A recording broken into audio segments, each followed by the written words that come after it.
Welcome to Saturday versus Sunday. I'm Jeff Dover. With me is John Barman. Let's talk football. All right, we're talking NFL Week 10 locks of the year of the week. And we're doing well so far. We've had just winning weeks. So if you're following along with us, you're just winning. This is what we do around here. So let's review. You got our numbers from last week there? Yes. So we had Denver, Baltimore, more than 46.5. So that cashed. We had the Rams minus 1.5 against Seattle. That cashed. We had Atlanta minus 3.5 against Dallas. That one cashed. And we had Arizona minus 1.5 against Chicago. That cashed. And so that was 4 wins. The 3 losses were Miami, Buffalo minus 6.5. They only won by a field goal.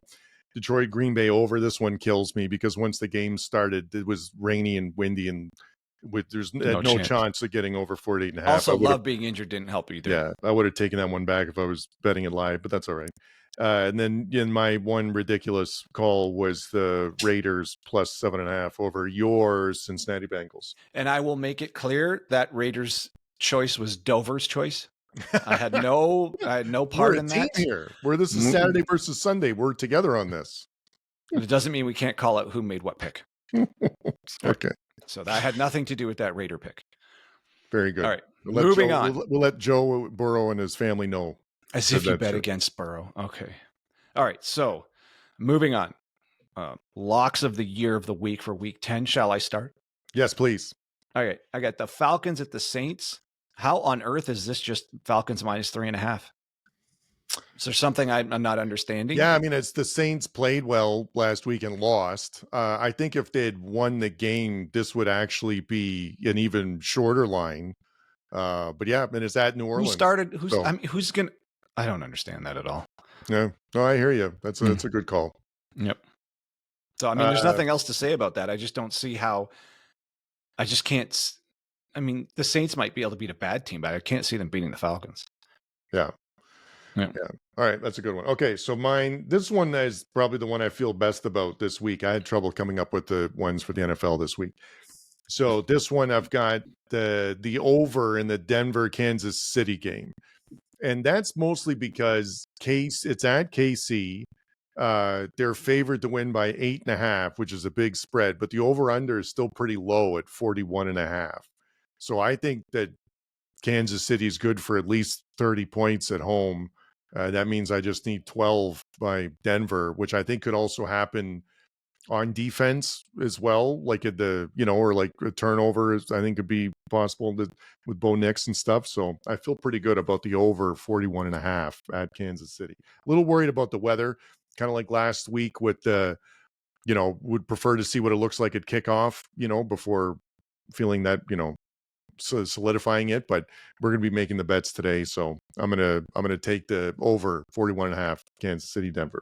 All right. I'm not sure about that one. I don't know. Is this we're different bets again on this one? Might have a lock fight here. I don't understand how Denver's going to move the ball on this defense. Like I don't see Denver contributing at all to this point total. And Kansas City's offense is terrible. Yeah, I mean, I think that I hear what you're saying. I think that it could be a Denver touchdown in garbage time, which might put us over the total or something like that. But anyway, yeah, I think. Okay, well, if you're that confident, we'll see what happens. I'm going to make a statement right here. If you guys follow that bet, that's a Dover bet. Okay, my next lock. Now you guys want a real lock, like one that's really going to cash. Dolphins at the Rams minus 2.5. Obviously, just take. I mean, that's less than a field goal. Are you kidding me? I just don't think the Dolphins are traveling there and beating the Rams at all. And the Rams keep winning these games. Like this team's on a roll, and that D line I think might be giving the Dolphins more trouble than they expect. So. See, I looked at this one too. I was just worried because Miami looked really good last week against Buffalo. Like they looked like a different team with Tua. If Tua plays again, they looked like a more complete team. So but they still lost. Yeah, but they looked really good. I didn't think it was at Buffalo, and I don't know. I think in the turf and the Rams, I could see this one. That one was cool. I'll tell you what I do feel good about with this one is I was going to take the under 50.5. because, like you were saying, the Rams defense, I think, is getting better. I think Miami's defense was really good last week too against Buffalo. So I just thought the total was a little high at 50.5 because I could see this easily being like a 2017 game or something like that. So is that, are you actually taking that? Or are you I'm just actually taking that. Oh, okay, there you go. The So we got Rams, two the bets under there. 50.5. Yeah. There you go. All right. What do you got next? That was it. You go again. That's all you got for the whole No, week? I got one more. Okay. Next, Lions and Texans. Lions -3. Is that right? Yes. How is this not Lions -7? Because it's at Houston, and Houston's pretty good. Houston has no players. That's true. They're missing a lot, aren't they? And they look terrible against the Jets. I don't understand how on earth this isn't a bigger line. Also, this is indoors, so the Lions should just be at full power here with no. I mean, it's not like outdoors bothered them, but indoors, my goodness, you actually think the Texans can hang in there with the Lions? I don't see how that's happening at all. Yeah, this one I was flirting with Houston with this one, I'll be honest with you. And that's mostly just more of a situational thing. I thought like Detroit's won 6 games in a row now. I think there was a big game at Green Bay last week. I think they're due for a letdown. And I think that Houston's due for a get-right game. So I was toying with Houston, not really betting against Detroit. I just think they're due for having not a great game. So but I ended up staying away from it. But it was Detroit's the better team, This is the one I'm most confident about. Is it really? Yeah. Okay. What do you got? Okay, so this next one, you're not gonna like this one either. So this is Cincinnati at Baltimore. Baltimore is the better team. It's at home. And I just don't know which Cincinnati team is going to show up. So if it's going to be the one last week that looked like the team that could, be well in the playoffs, or like the one that 2 of the other previous 4 weeks looked like a crappy team. So I'm betting on not looking good 2 games in a row. So I'm going to take Baltimore -6. Well, we're fighting. I'm taking the Bengals plus Are the you? 6.5. Oh, yeah. Man. Again, I wonder how I do this when This is just pure hope. I just need them to show up. Also, the Ravens are susceptible to a good pass game. Yep. So my other thought was the over here, no matter what the number is, because both teams can be scored on, but it's too big. It's the largest one of the week. Right. And that's why there's 41s, 39s out there, 41s, 44, and this is 52.5.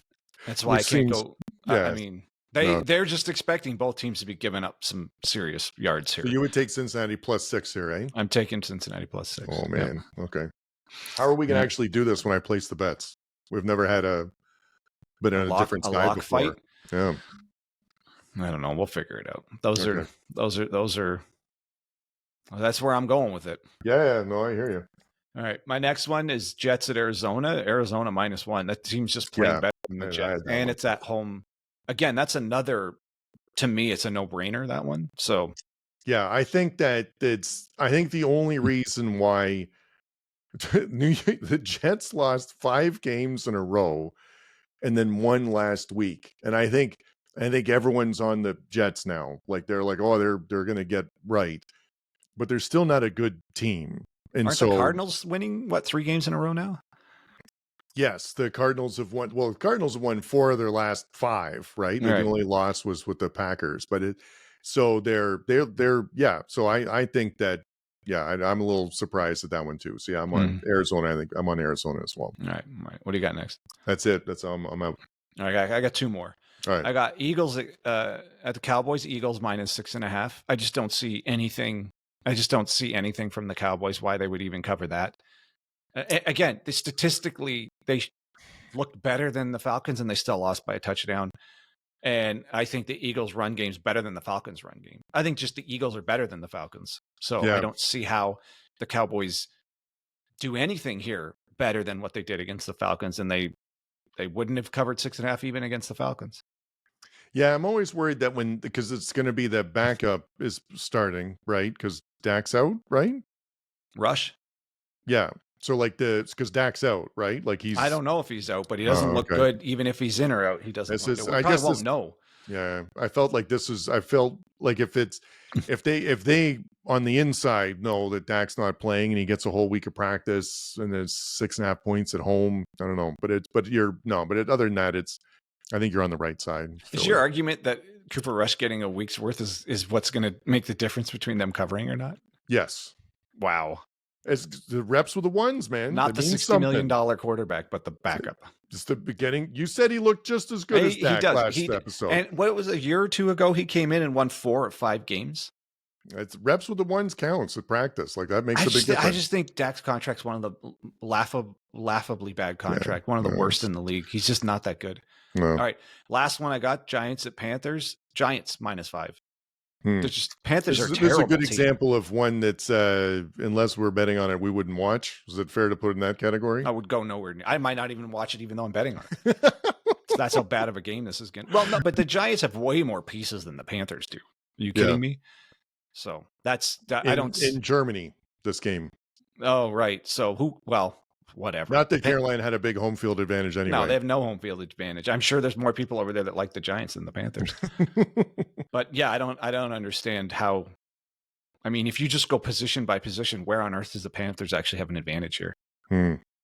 So, I mean, again, not a watchable game. Probably no one will watch this. I'll be watching it just because I'm betting on it. But that's it. I feel like Bryce Young's been playing better. Like ever since he's been benched, I feel like it's sort of taken the pressure off or something, and he's played a bit better. But it's better than horrific. Yes. Yeah. There's just nothing going on with horrific. Yes. There's just nothing going on with that team. Yeah.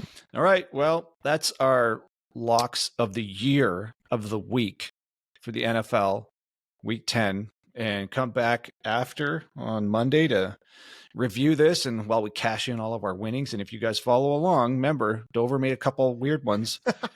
So it's up to you to decide if you want to follow or fade Dover or follow or fade me. But, so far, 2 weeks in a row where we have a winning record. All right, we'll catch you guys next time.